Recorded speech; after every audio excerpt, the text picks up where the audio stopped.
Most people think of pennies as worthless clutter, coins that pile up in jars, disappear between couch cushions, or get ignored at the bottom of drawers.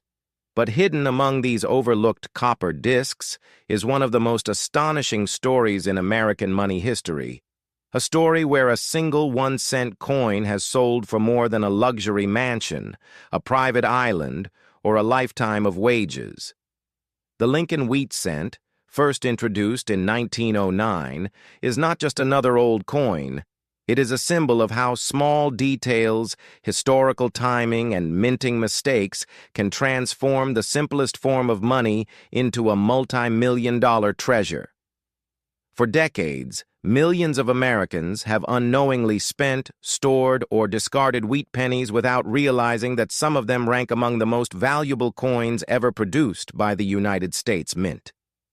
These coins are not valuable because they are old alone, and they are not valuable simply because they feature Abraham Lincoln. They are valuable because of rare production years, unique mint marks, wartime metal changes, and extraordinary errors that escaped detection and survived against overwhelming odds. When the Lincoln Wheat Cent debuted in 1909, it marked a turning point in U.S. coinage. For the first time, a real historical figure appeared on an everyday circulating coin, replacing the traditional allegorical designs that had dominated American money for over a century. The coin was created to honor the 100th anniversary of Abraham Lincoln's birth, and its designer, Victor David Brenner, placed 2 wheat stalks on the reverse to symbolize prosperity and unity.